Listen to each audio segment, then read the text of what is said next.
Well, good morning. Welcome to Viking Preparedness. I am Pastor Joe Fox.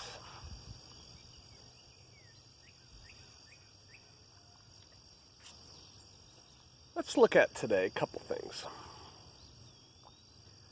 One, if there's an earthquake in this area soon, would not surprise me. Two, World Sitrep, sort of, just focusing on a couple different things. And three, phase 2, COVID. So we'll see. Animals are acting weird. My goats are all going off. Have been for a while. There's a bull about a half a mile away going moo. I got up this morning just cracking dawn in the sky. And you know how when you first wake up, you can't see correctly, you can't hear correctly? I mean, you're just like waking up, literally. And I came outside and there was this weird noise. I don't know if it was frogs or birds or I couldn't really tell. I was like, I mean, that sounded more like frogs to me, but trust me when I tell you. I couldn't really tell what it was, and it was out here somewhere. My dogs were acting fine though, but animals are just acting weirder than normal. So if there is, that's supposedly a sign. You might be able to hear that cow in the background. So that's that. World Sitrep. I was talking to some Shofarians last night, and one of them said, "I miss your World Sitreps." I'm like, yeah, I don't really like to talk about them unless there's definitely something going on. There's something going on. Iran. Have you noticed all the fires and explosions they've been having in the last 2 weeks at like centrifuge plants, military bases, power plants? 5 ships caught on fire the other day. I mean, you know, what we used to say, once is bad luck, twice is coincidence, 3 times is enemy action.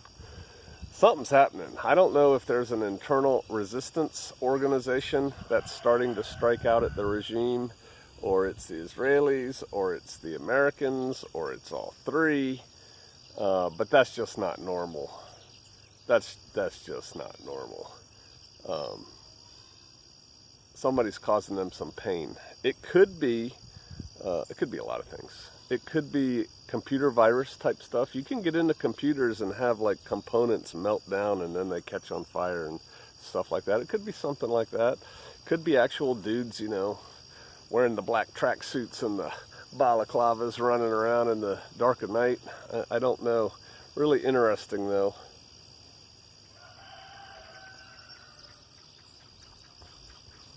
What leads me to think it's not an internal Iranian resistance organization is that no one has claimed credit for it.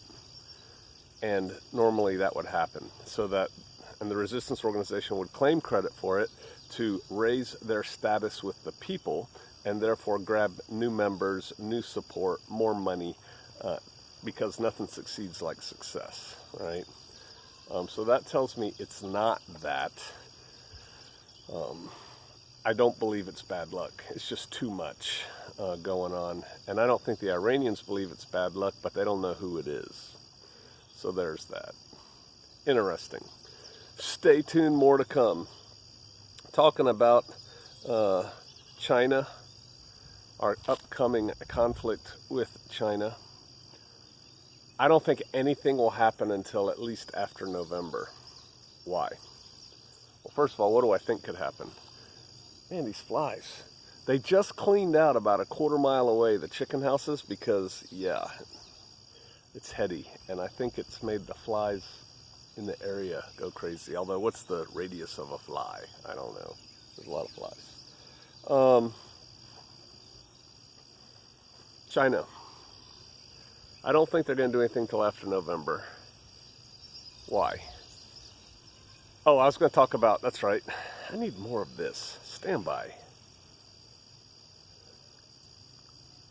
What's going on? Of course, I am no longer privy to any classified information of any kind. which is a good thing. I have no need to be privy to it. But something's going on because some Congress critter just proposed legislation or something saying that an attack on Taiwan will be responded by China, will be responded to by the United States, which we don't really have that deal set in stone with Taiwan. We're playing a little dance. See, China claims Taiwan. In China's mind, Taiwan is a breakaway province, not unlike if Oregon decided we're going to be our own little Antifa thing and you're not the boss of me, and had enough force to keep the United States from going in and taking it back right away, and then got some international support and yada yada. It's like, oh, it's just too much of a pain in the neck to go back and get Oregon. But we're not giving up on it. It's still ours, and someday we'll take it back. It's kind of like that. That's how they look at Taiwan. And Taiwan, if you're going to go big, they say, yeah, China is one, and we own it all. It reminds me of, what's that movie where the guy says he owns all of Ireland? It's my island, I own it. That might be Braveheart. Anyway, and we have gone back and forth on which one we recognize. Right now we recognize Republic of China, the big one. No, that's not the big one. We recognize the PRC, People's Republic of China, the big one, the commies,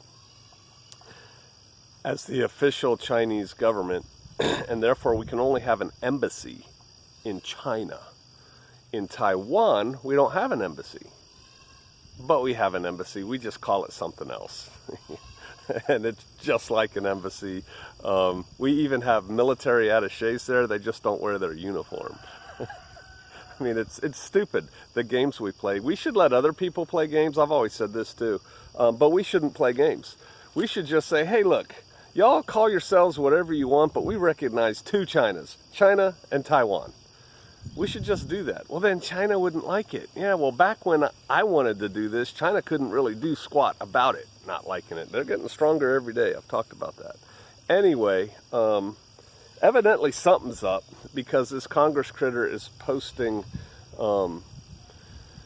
trying to get legislation through that we're allies of Taiwan in the case of an attack by China. So they're reading something. South China Sea, that's always been a problem. I've talked about that before. China's been rumbling about that. But I don't think we have a problem before November. Here's why. If China were to do something against Taiwan or very aggressive in the South China Sea, Trump would definitely respond kinetically. Biden probably wouldn't. Biden likes China because he's a commie. So he probably wouldn't. No, he's not, Pastor Joe. He's not a communist. I know.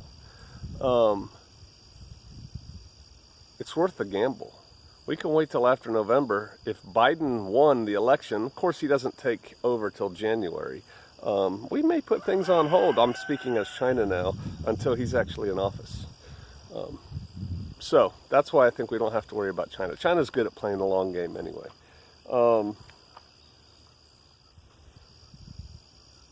There was one other area I wanted to mention. I mentioned Iran. I mentioned China.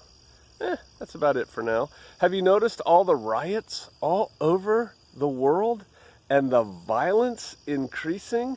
It could just be being reported on increasing, but I don't think so. I think it's increasing.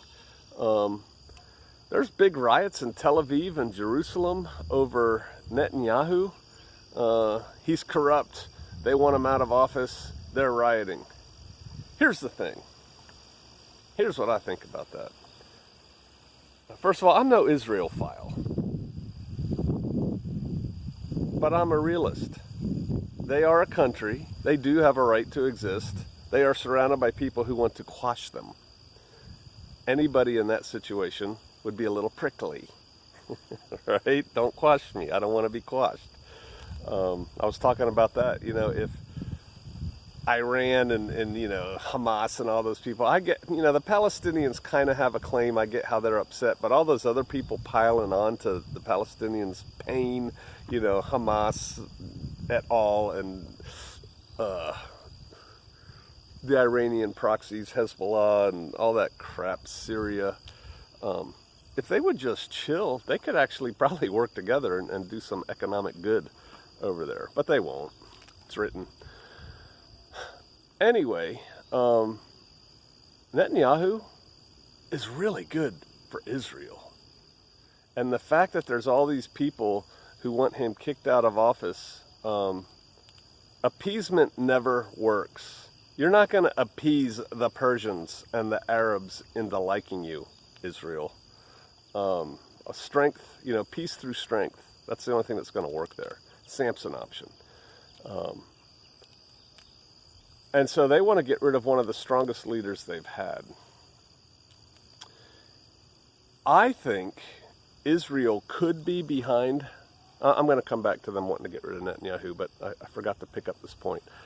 I think Israel could be behind what's going on in Iran. I think Israel could be stepping up their game vis-a-vis Iran for this reason. Elections in November. Again, Israel has had no better friend. The nation state thereof of Israel has had no better presidential friend than Trump. Trump's good to Israel.